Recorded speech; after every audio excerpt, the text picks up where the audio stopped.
ஆனா 15 வருஷத்துக்கு முன்னாடி பார்த்தோம். அப்பவே இந்த பாரத் மகாராணின்னு வட சென்னையில 2 தியேட்டர் அப்பவே 2 வாட்டி பார்த்தேன். டிவில நான் ஒரு 30 வாட்டி பார்த்திருப்பேன். இப்ப ரீரிலீஸ்க்கு வந்தா கத்தி கத்தி கத்தி என் தொண்டையே போயிருச்சு. நான் இப்ப டாக்டர் கிட்ட போற அளவுக்கு ஆயிடுச்சு. அந்த அளவுக்கு ஒரு வெறித்தனமான சம்பவம். உள்ளுக்குள்ள அவன் வந்து வெறி பிடிச்சி வெறி மண்டைக்கு ஏறி அஜித் குமார் என்ற வேக்சினை போட்டாதான் வந்து சரியாகுன்ற லெவலுக்கு ஆயிட்டான். அப்படி ஒரு செலிப்ரேஷன் படையப்பாக்கு வரும்போது எப்படி இருந்தது, கில்லிக்கு வரும்போது எப்படி இருந்தது, அந்த மாதிரி செலிப்ரேஷனு. கத்தி கத்தி கத்தி ஸ்டார்டிங் இன்ட்ரோடக்ஷன் சீன் வந்து கிளைமேக்ஸ் உள்ள கத்திக்கிட்டே தானே. 2வது வாட்டி பார்க்கும்போது நிறைய விஷயம் டீகோடிங். அஞ்சலியை வைபவம் கிஸ் அடிக்கிறாங்க, பீரோல கமல் சார் அப்படி டீகோட் பண்ணி வச்சிருக்காங்க ஒரு மேட்ரை. அந்த மாதிரி பல டீகோடிங் பல இடத்துல. அஜித் சார் வந்து ஒரு செஸ் போர்டு விளையாடுவாரு. அந்த செஸ் போர்டெல்லாம் எங்க கிடைக்கும், அமேசான்ல கிடைக்குமா இல்ல எங்க கிடைக்கும் போய் தேடுற அளவுக்கு அவ்வளவு ஒரு டீகோடிங் படத்துல இருக்கு.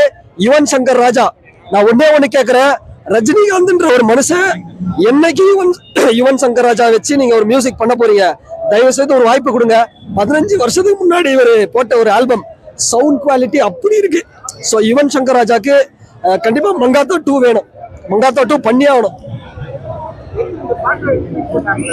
எதுனா சாங் ரிப்பீட் போட்டாங்க. மச்சி ஓபன் த பாட்டில் ஒரு சாங், அந்த சாங் ரிப்பீட் போட்டாங்க. பட் இன்னும் நிறைய சாங் ரிப்பீட் போட்டிருக்கலாம், நிறைய சீனை ரிப்பீட் போட்டிருக்கலாம். அதுதான் ஒரு வருத்தம். எனக்குமே அஜித் சார் அப்படின்னு வரும்போது கொஞ்சம் ஒரு பார்ஷாலிட்டி இருக்கு எல்லா இடத்துலயுமே. ஸோ அதெல்லாம் கொஞ்சம் இல்லாம அஜித் சார் ஃபேன்ஸே வந்து என்ஜாய் பண்ற அளவுக்கு இந்த படம் கொண்டாடுவாங்க, எல்லாருமே கொண்டாடுவாங்க. அந்த அளவுக்கு கூட்டம் வரப்போது பாருங்க. அடுத்த 4 நாள்ல இந்த படம் கலெக்ஷன் வேற லெவல்ல அடிச்சு தூக்கிடும். அப்புறம் இந்த கூல் ட்ரிங்க்ஸ் கம்பெனி, அஜித் வந்து நடிச்சுட்டாரு, காசு சம்பாதிக்க ஆரம்பிச்சிட்டாரு, கமர்ஷியல் ஆயிட்டாரு, இப்ப ஏன் வராரு அப்படின்னு சொல்றாங்கல்ல. ஒண்ணுதான் அப்படி நீங்க சொல்றீங்கன்னா கூல் ட்ரிங்க்ஸ் கடைக்கு போங்க. 7up, Pepsi, Coca Cola, Fanta இதெல்லாம் அவாய்ட் பண்ணிட்டு அதுக்கப்புறம் நீங்க சொல்லுங்க. இவங்க அதெல்லாம் இது பண்ணுவாங்களாம். ஒரு இந்தியன் பிராண்ட் வந்தா குடிக்க வாயில வயிற்றுல ஊத்த பிடிக்கலையா, கட் அவுட்டுக்கு ஊத்திட்டு போ. பாலை வாங்கி வேஸ்ட் பண்றது நீ கட் அவுட்டுக்கு பேனருக்கு ஊத்திட்டு போ. அதனால அஜித் சாரை குறை சொல்லாதீங்க. அவர் என்னைக்குமே ரசிகர்களுக்கு ஒரு நல்ல ஒரு டெசிஷன் தான் எடுப்பார். அதாவதுன்னா ஒரு மாசு படம்னா என்ன, நான் ஓப்பனா ஒரு விஷயம் சொல்லிடுறேன். எனக்கு வந்து விஜய் சாரை விட ரஜினி சாரை விட அஜித் சார் தான் என் கண்ணுக்கு மாசா தெரிவாரு என்னைக்குமே. அவரோட மாஸ் ஸ்கிரீன் பிரசன்ஸ்ன்றது வேற லெவலு. ஒரு சீன் மாசா இருந்தா பரவாயில்ல, ஸ்டார்டிங் வந்து எண்டிங் வரைக்கும் ஒவ்வொரு சீனும் மாசு. ஒவ்வொரு சீனுக்கும் கத்தி கத்தி கத்தி கத்தி கத்தி தொண்டையே போயிருச்சு. அந்த அளவுக்கு வந்து மாசு செலிப்ரேஷனு உள்ளுக்குள்ள ஆடிட்டு இருக்கிறானுங்க. அந்த அளவுக்கு செலிப்ரேஷன் இருக்கு, நல்லா இருக்கு. குடும்பத்தோட வந்து பாருங்க. மியூட் பண்ணிருக்காங்க கெட்ட வார்த்தைலாம் நல்லா ஏன் இருக்காது. ஏகே ஒரு படத்துக்கு ரீலீஸே இருக்காது. பிராண்டடுங்க இது. இது வெங்கட் பிரபு அவரோட கேம் இது, ஓகேவா. மங்காத்தானோ அந்த டைம்ல எடுத்துற டைம்ல அவர் மாதிரி நெகட்டிவ் ஸ்டேட் யாரும் பண்ணல. ஒரு மெசேஜை வந்து சொல்றாங்கன்னா அது வந்து வேற லெவலு. ஸோ அந்த டைம்ல ஐபிஎல் அதை பத்தி தான் ஒரு நியூஸ், அது ஒரு மெசேஜ். அதை பத்தி பயங்கர தைரியமாவும் ஒரு நம்மளுக்கு ஏற்ற மாதிரி நெகட்டிவ் ஷேட்ல கொடுத்துருக்காரு. ஸோ ரொம்ப சந்தோஷமா இருக்குது. இதுதான் பொங்கலே, தலை பொங்கலே இன்னைக்குதான். கேம்பா வந்து இப்போ தேவையில்லாம அதை வந்து பேசி எல்லாம் ஒரு மீடியாக்கு தேவையான பேசிட்டு இருப்பாங்க. அதை பத்தி பெருசா எடுக்க தேவையில்ல. கேம்பா வந்து அவரோட தனிப்பட்ட விஷயம், தட் இஸ் பிரைவசி.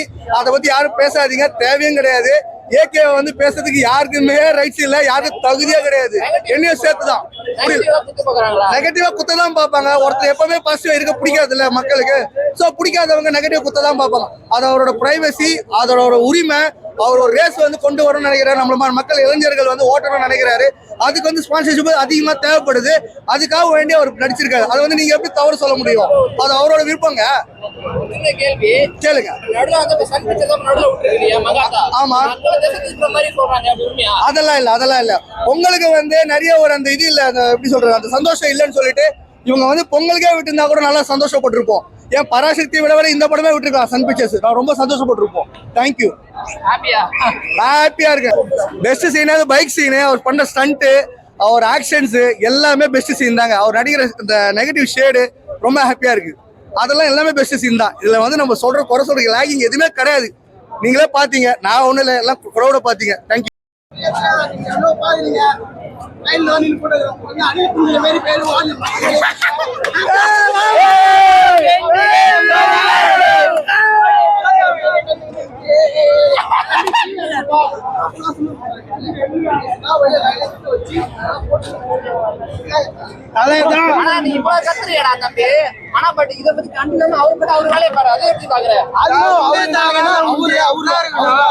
அவர் வழியில அவர் போயினுக்கிறாரு. எது தலைமை சொல்றாரு, அல்டிமேட் சொல்றாரு, அவர் வழியில போயினுக்கிறாரு. அவர் எல்லாம் சம்மந்தம் இல்லை. நாங்க தான் அவர் தூக்கி வச்சு கொண்டாந்து இருக்கிறோம். ஒரு சில பேர் எங்களுக்கு சொந்தம் அப்படின்ற மாதிரி நடுவில் வராங்க, எப்படி பாக்குறாங்க? யாரும் அதுல வரீங்க? அவங்கள ரசிகர் அவங்க பக்கமா யூஸ் பண்ணிக்கிறாங்க அப்படின்ற மாதிரி எல்லாம் அப்படிலாம் எதுவுமே கிடையாது. தலை அவர் வயல அவர் போய் நிற்கிறாரு. எல்லாரும் மேலே வரல ஒரு இவங்கெல்லாம் விஜய் ரசிகர் தான். இவங்க எல்லாம் வந்து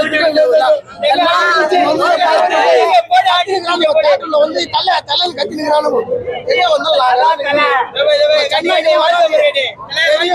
எல்லாமே நான்